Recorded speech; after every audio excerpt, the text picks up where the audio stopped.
So remember that time you declared that everything was going to be different, that you were going to change, and that from this moment forward, you were no longer going to do those things that were destructive, or you were going to be a different person. And then days, weeks, maybe months went by, and you were just the same person, doing the same old things, and nothing really changed.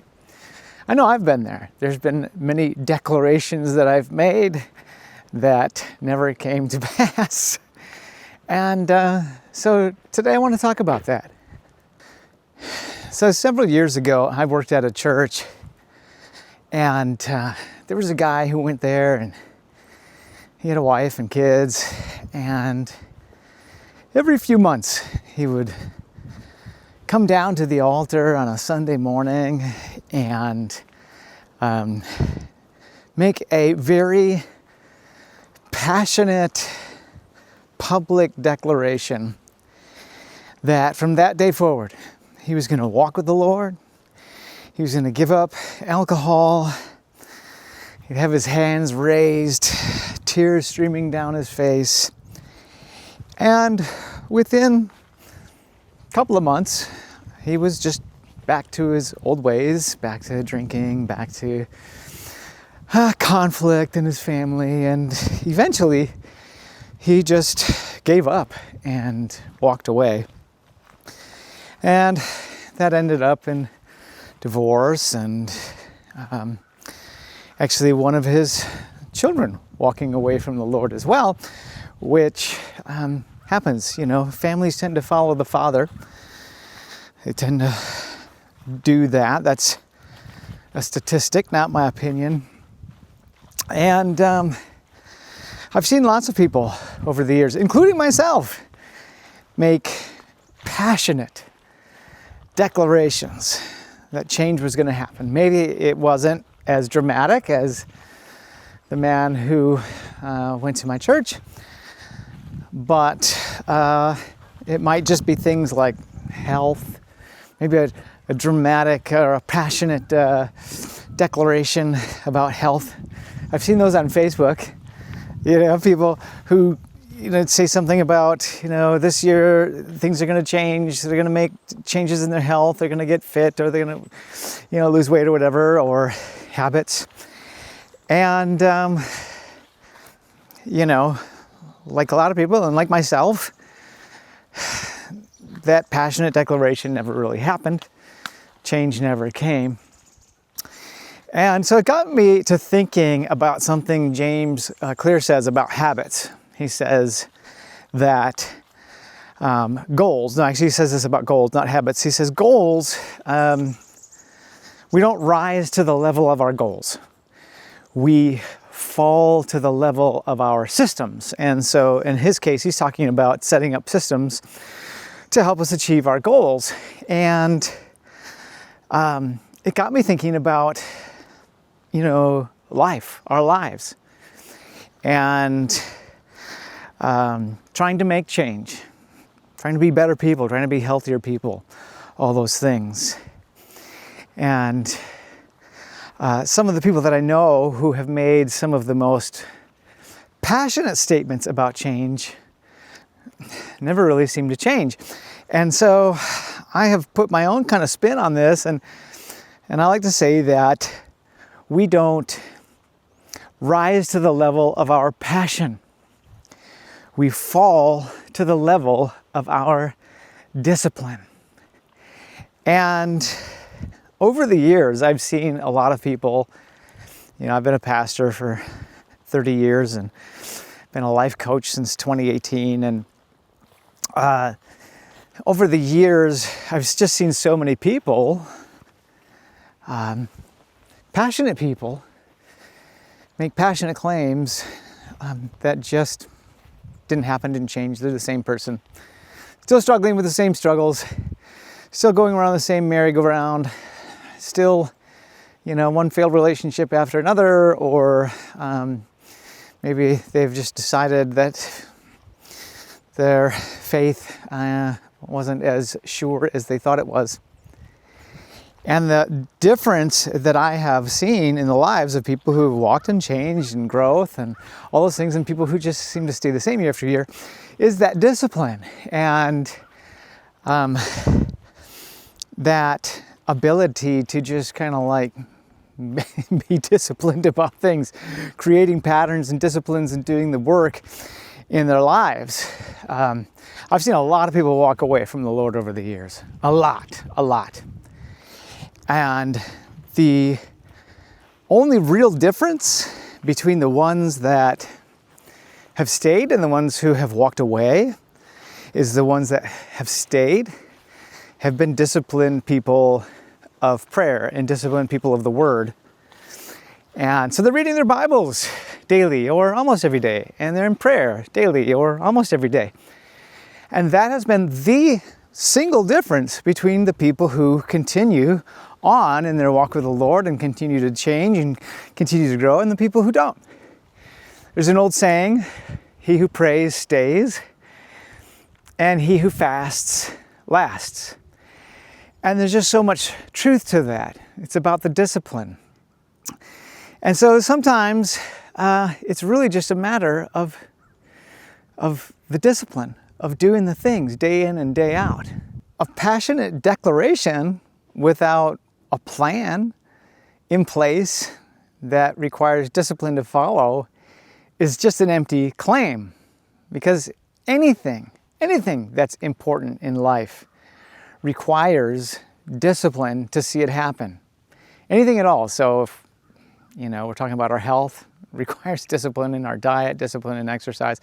If we're talking about our faith, it requires discipline. And unfortunately in our faith, so many people, they have an emotional moment. There's a moment where they feel like, hey, this is real.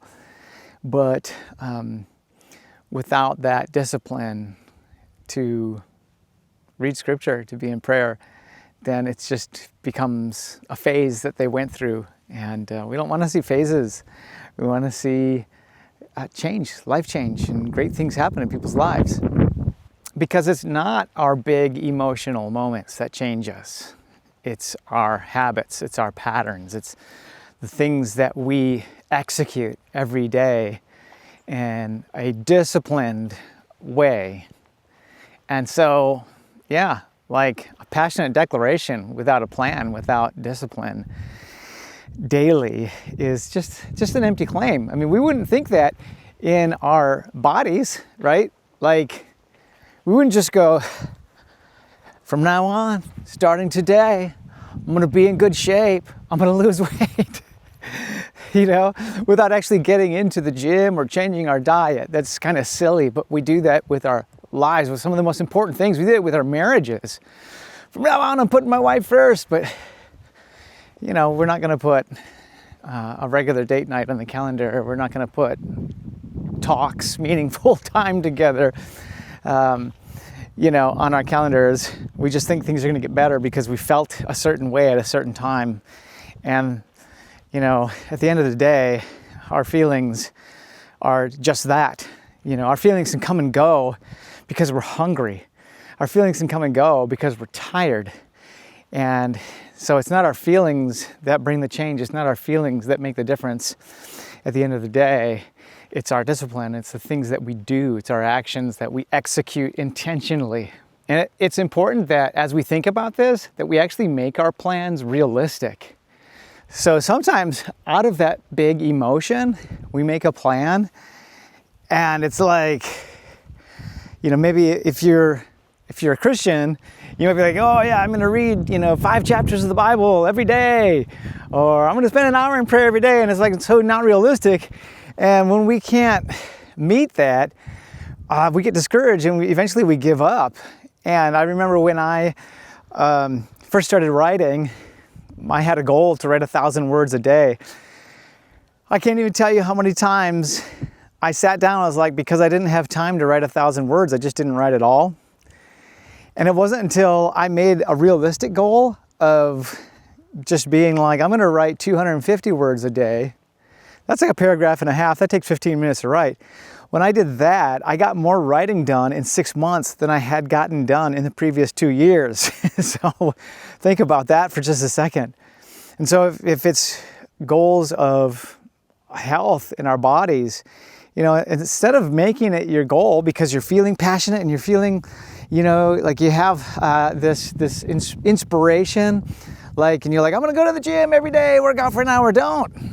You just get discouraged. That's a recipe for discouragement. Instead, maybe I'm gonna walk around the block every day. There's a good start. That's something that you could do. Make it something that you can do. Make it, you know, I remember a guy telling me when I was pretty young and I was interested in getting fit, and he'd say, you know, you're better off doing a push-up a day than 100 push-ups and then no more for another month. So make that plan realistic and stick with it. And I think it's an important reminder that if you fall off the horse, just get back on it. So many times we think that, you know, our journey to change is this linear journey that goes from point A, straight line across from point B. And we think that if we fall off our horse, now I got to go all the way back to point A and I got to start over again. But that's not it. Don't start. Just start from where you fell off and then keep moving forward. Everybody fails at being disciplined sometimes. Everybody misses a workout. Everybody misses a devotional time. Everybody misses a time of prayer. You know, it happens. I'm sure, I don't know the man, but I'm sure Arnold Schwarzenegger even missed some workouts during his best days. Like, as disciplined as you could be, that things are gonna happen. A holiday is gonna come and derail you. A temptation is gonna come. You know, you're going to have a birth in the family, a death in the family. Something is going to come to derail you. So, some days you're just going to wake up and not feel like it. And you may actually succumb to that temptation to not engage in your discipline that day. If you do, just get back on your horse and keep moving forward. There is so much value in just that statement right there. Keep moving forward. And so you might need some help. Maybe if you can get some accountability. Well, I remember when I was young in my faith, I was still in high school, and I had a friend in my youth group, and I asked him one day if he could just hold me accountable to pray. I wanted to be a person of prayer. I wanted to be praying. I knew that that was what I needed to do. And so I just said, hey, could you just call me every morning and make sure I pray? And like clockwork, this guy would call me at 7 a.m. every school day. The phone would ring. I knew it was him. I would pick it up. He wouldn't even say hello. All he would say is, did you pray yet today? That was it. That was it. I'd say, I'm just about to, or yes, I already did, and I'd hang up, and that was it. But I knew that there was somebody out there thinking about me, holding me accountable to do that. And so if you can get accountability, that is a major, major, major bonus. So we don't rise to the level of our passion. Regardless of how passionate or public our declarations are, we fall to the level of our discipline. So I would encourage you today, if you lack discipline, start small and begin to grow in it, because discipline is a muscle, and discipline will change your life. The most important things ever accomplished in the world were accomplished through consistent discipline. So thank you so much for going on this walk with me today. We'll catch you next time.